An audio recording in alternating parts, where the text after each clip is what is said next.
প্রথমবার বেরোতেই ক্ষোভের মুখে ২৬ দিন পর বেরোলেন অভিষেক বন্দ্যোপাধ্যায় এবং প্রথম দিন বেরোতেই সোনারপুরে প্রবল ক্ষোভের মুখে অভিষেক বন্দ্যোপাধ্যায়। অভিষেককে লক্ষ্য করে চোর চোর স্লোগান, মহিলাদের বিক্ষোভ, তৃণমূল সাংসদকে লক্ষ্য করে পরপর ডিম জুতো থেকে বাঁচতে মাথায় হেলমেট। সেই সময়কার ছবি দেখাচ্ছি। প্রায় ১ ঘন্টা নিহত কর্মীর বাড়িতে থাকতে হলো অভিষেক বন্দ্যোপাধ্যায়কে প্রথমবার, অর্থাৎ ২৬ দিন পর। বিধানসভা নির্বাচনের ফলাফলের ২৬ দিন পর প্রথমবার বেরিয়ে বিক্ষোভের মুখে, প্রবল ক্ষোভের মুখে অভিষেক বন্দ্যোপাধ্যায়কে পড়তে হলো। তাকে ঘিরে চোর চোর স্লোগান, স্থানীয় বাসিন্দাদের, মহিলারা বিক্ষোভ দেখালেন। পরপর ডিম ছুড়লেন অভিষেক বন্দ্যোপাধ্যায়কে লক্ষ্য করে। ডিম জুতো থেকে বাঁচতে মাথায় হেলমেট।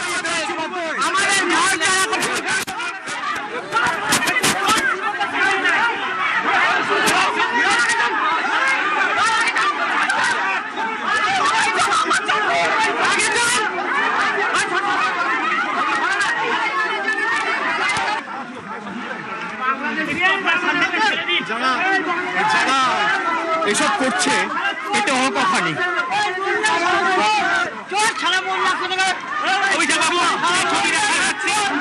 যারা ঘিরে রয়েছেন, যারা ডিম ছুটছেন, আপনার বিরুদ্ধে প্রত্যেকের ক্ষোভ প্রকাশ করছেন, কি বলবেন? ঠিক আছে ঠিক আছে ঠিক আছে, ওইখানে যেতে দিন, ওইখানে প্রেস মিট হবে, ওখানে প্রেস মিট করবো। সামনেটা ছেড়ে দিন, সামনেটা ছেড়ে দিন। এই বাংলাদেশি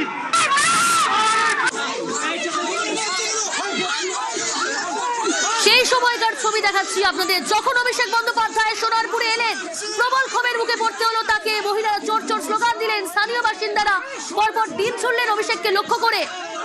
জুতো থেকে বাঁচতে ডিম জুতো ছোড়া হয় এবং সেই ডিম জুতো থেকে বাঁচতে মাথায় হেলমেট পরতে হলো অভিষেক বন্দ্যোপাধ্যায়কে। আজ সোনারপুরে ২৬ দিন পর বেরিয়ে প্রথম দিন বেরোতেই প্রবল ক্ষোভের মুখে অভিষেক বন্দ্যোপাধ্যায়।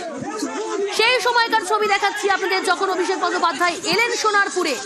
নিহত তৃণমূল কর্মী সঞ্জু কর্মকার, তার বাড়িতে আসতে গিয়েই আজকে প্রবল ক্ষোভের মুখে পড়তে হলো। প্রথমবার বেরিয়েই পড়তে হলো অভিষেক বন্দ্যোপাধ্যায়কে। বিক্ষোভ দেখালেন সেখানকার স্থানীয় বাসিন্দারা, মহিলারা।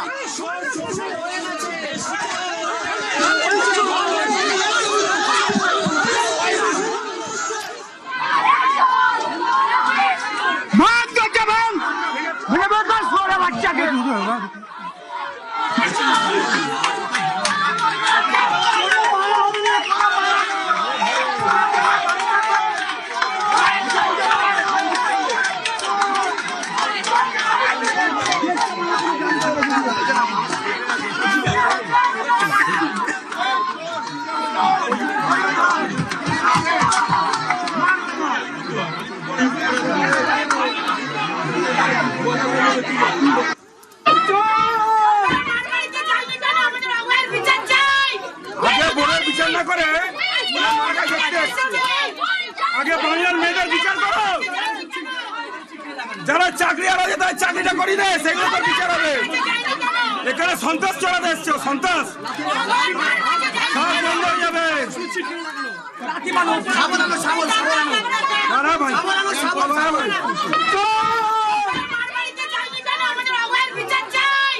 আগে বোনের বিচার না করে বিচার চাইছেন স্থানীয় বাসিন্দারা। তারা বলছেন গত ১৫ বছর ধরে যেভাবে অত্যাচার সহ্য করেছি আমরা, বিচার চাইছি। তাই বিচার চাইছেন সেখানকার স্থানীয় মহিলারা। সান্নিক রয়েছে, সান্নিক যে পরিস্থিতি, যে ছবি আমরা প্রত্যেকে দেখলাম, ১ ঘন্টা পর্যন্ত আটকে ছিলেন অভিষেক বন্দ্যোপাধ্যায়। নিহত কর্মীর বাড়িতে যেতে গিয়ে তাকে প্রবল ক্ষোভের মুখে পড়তে হলো। স্থানীয় বাসিন্দাদের এই ক্ষোভের বহিঃপ্রকাশ। তাকে লক্ষ্য করে ডিম ছোড়া হলো, জুতো দেখানো হলো, চোর চোর স্লোগান দেওয়া হলো। মহিলারা বিক্ষোভ দেখাচ্ছেন এবং তারা বলছেন গত ১৫ বছর ধরে এই অত্যাচার সহ্য করতে হয়েছে আমাদের, বিচার চাই আমরা। সান্নিক, দেখো, একাধিক বিক্ষোভকারীরা যারা ওইখানে দরজার বাইরে দাঁড়িয়ে একটানা বিক্ষোভ দেখিয়ে যাচ্ছিলেন, তাদের প্রত্যেকের একটা বক্তব্য যে এই সময় এর কয়েক মাস আগের কথাই যদি বলা হয়, তাদেরকে রীতিমতো ঘর ছাড়া হয়ে থাকতে হয়েছিল শুধুমাত্র আতঙ্কে। সেই পরিবেশ আজকে যখন পাল্টেছে, তখন তার মধ্যে অভিষেক বন্দ্যোপাধ্যায় তাদের এলাকায় আসছেন কিসের জন্য? যাকে তারা এলাকায় একজন সমাজ বিরোধী হিসেবে চিহ্নিত করেন, তার মৃত্যুতে। অথচ অভয়ার মৃত্যুর মতো ঘটনা, সেই রকম ঘটনাতে অভিষেক বন্দ্যোপাধ্যায়কে এতটা তৎপর হতে দেখা যায়নি, এমনটাই অভিযোগ করছেন স্থানীয় বাসিন্দারা। তারা স্পষ্ট বলছেন যে অভিষেক বন্দ্যোপাধ্যায়ের এই ভূমিকা নিয়ে তাদের ক্ষোভ রয়েছে, এবং 4 তারিখের পরে যে ডিজে বাজানোর যে তিনি নিদান দিয়েছিলেন, সেই বিষয়টাকেও তারা সামনে রেখে তাদের ক্ষোভের বহিঃপ্রকাশ তারা ঘটাচ্ছেন। এবং যে ছবি আজকে চোখে পড়লো, তিনি অভিষেক বন্দ্যোপাধ্যায় যখন এলাকায় প্রবেশ করলেন, তারপর থেকেই একেবারেই বলা যেতে পারে সাধারণ স্থানীয় মানুষ যারা এখানকার, যারা সোনারপুর অঞ্চলের যারা, অনেকেই তাদের মধ্যে বিজেপি কর্মী সমর্থক, অনেকেরই কিন্তু ক্ষোভের বহিঃপ্রকাশ আজকে তারা এইভাবে তারা প্রকাশ করলেন। এবং যে জায়গায় ঘটনাটা ঘটলো, রাস্তা থেকে যেখানে তার গাড়ি যতদূর পর্যন্ত নিয়ে যাওয়া সম্ভব ছিল, সেখান থেকেও প্রায় 700-800 মিটার রাস্তাটাকে হেঁটে যাওয়ার প্রয়োজন ছিল। সেই জায়গায় যতক্ষণ অভিষেক বন্দ্যোপাধ্যায় হেঁটে গেলেন, আমরা সেই ছবি দেখলাম। তাকে লক্ষ্য করে ডিম ছোড়া হলো, তাকে লক্ষ্য করে জুতো ছোড়া হলো, তাকে মারধর পর্যন্ত করা হলো। এই পরিস্থিতিতেও তিনি যখন সঞ্জু কর্মকারের বাড়িতে প্রবেশ করলেন, তারপরে সেখানে তিনি স্পষ্ট জানালেন যতক্ষণ না ফোর্স আসবে, যতক্ষণ না ফোর্স এখান থেকে এসে তাকে উদ্ধার করবে, ততক্ষণ পর্যন্ত তিনি সেখান থেকে বেরোবেন না। এবং তারপরে স্থানীয় পুলিশ কর্মীরা তারা এলেন, কেন্দ্রীয় সান্নিক সঙ্গে থাকো আমাদের সঙ্গে। আমরা এই মুহূর্তে টেলিফোন লাইনে যোগাযোগ করতে পেরেছি মালদা উত্তরের বিজেপি সাংসদ খগেন মুর্মুর সঙ্গে। নিউজ 18 বাংলায় আপনাকে স্বাগত জানাই। আপনাকে এরকম বিক্ষোভের মুখে পড়তে হয়েছিল 2025 সালে অক্টোবর মাসে, বন্যা দুর্গত এলাকায় পরিদর্শনে গিয়েছিলেন, সেখানে বিক্ষোভের মুখে পড়তে হয়েছিল। আজকে যে ছবিটা, অভিষেক বন্দ্যোপাধ্যায় 1 ঘন্টার বেশি সোনারপুরে বিক্ষোভের মুখে ডিম ছোড়া হলো, চোর স্লোগান দেওয়া হলো, এবং যে ছবি আমরা আপনিও দেখেছেন, কি বলবেন? দেখুন, এখন যেটা হচ্ছে, এটা হচ্ছে প্রকৃত মানুষের জনরোষ। এখন দেখছেন যে ওরা 15 বছরে যেভাবে পশ্চিমবাংলার মানুষের সর্বনাশ করেছে, সবকিছু অধিকার লুট করেছে, সম্মান লুট করেছে, নারীদের সম্মান লুট করেছে, অসম্মানিত করেছে।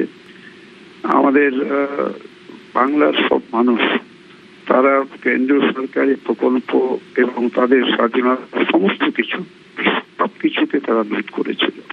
তো আমরা কেন্দ্রীয় সরকারি প্রকল্প থেকে সব বঞ্চিত হয়ে যখন মানুষ তার প্রতিবাদ করতে গেছে, তখন কিন্তু মানুষের উপরে নানানভাবে তাদের অত্যাচারের শিকার হতে হয়েছে, খুন হতে হয়েছে, অনেকে মিথ্যা মামলায় তাদেরকে জড়ানো হয়েছে। এবং আমার উপরে যেটা হয়েছিল গত 2025-এর 6 অক্টোবর তারিখে, সেদিন এটা হচ্ছে যে আমরা তো মানুষকে সাহায্য করতে গিয়েছিলাম, আর মানুষ তাদের কিভাবে করা সরকারি প্রকল্প কতটা তাদের নেওয়া যায়, এইসব বিষয় নিয়ে আমরা সাংসদরা ছিলেন। সেখানে যেভাবে একটা রাজনৈতিক হিংসার শিকার হতে হয়েছিল, আমরা তো সেখানে কোনো রাজনীতিও করতে যাইনি, কোনো ঝান্ডাও ছিল না। তো ওরা আমাদের উপরে আক্রমণ করেছিল, এবং আপনারা শুনেছেন, দেখেছেন, আপনাদের চ্যানেলের থেকেও সমস্ত দেখেছেন, সব চ্যানেল ছিল।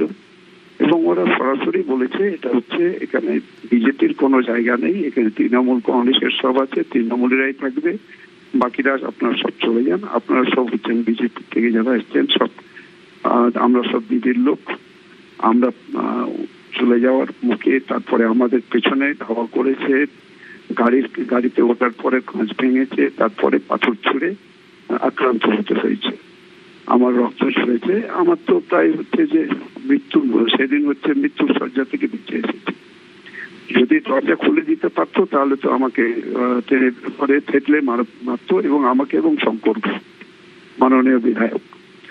এই ছিল তখনকার পরিস্থিতি। আর এখন যেটা হচ্ছে, মানুষ যেটা করছে, দেখবেন মানুষ তো তারা অনেকটাই ধৈর্যের সীমা তাদের আছে। অর্থাৎ পার্টি যে আজকে আমাদের যে বক্তব্য, আমাদের সম্মানীয় প্রদেশ সভাপতি, আমাদের জনপ্রিয় সাংসদ সম্মানীয় শ্রমিক ভট্টাচার্য বারবার বলছেন আমরা কোনো রাজনৈতিক হিংসা কোথাও ছড়াবো না, কোন রকম রাজনৈতিক হিংসার বশীভূত হয়ে আমরা কখনো কারো উপরে আমরা হামলা বা আক্রমণ করব না। অর্থাৎ মানুষ এটা কিন্তু সবাই শুনছে এবং এটাই চেয়েছিল পশ্চিমবাংলার মানুষ। তার প্রমাণ হয়েছে, তার হচ্ছে যে পশ্চিমবাংলায় এরকম একটা জল্লাদের সরকার, জঙ্গলরাজের সরকার তাকে পশ্চিমবাংলা থেকে মুক্ত করেছে। পশ্চিমবাংলার মানুষ এখন ওরা যেভাবে অত্যাচারিত হয়েছিল, তো এটা তো অনেক কম, কিছুই করেনি। তো আজকে ওরা বলে পরে কি করছো? আর যদি পশ্চিমবাংলায় বিজেপি সরকার না আসতো, তৃণমূলের সরকার হতো, তাহলে পশ্চিমবাংলা তো পশ্চিমবাংলা হতো না, বাংলাদেশও করতো, পশ্চিম বাংলাদেশ করতো, আগুন জ্বলতো। এটাই তো তারা করছিল, সেই পরিকল্পনা। আমার নিজের ভূত এলাকায় যেখানে ভোট হয়েছে, আমি নিজে ভূতে যেখানে গ্রামের, আমি তো গ্রামেরই একজন ভোটার,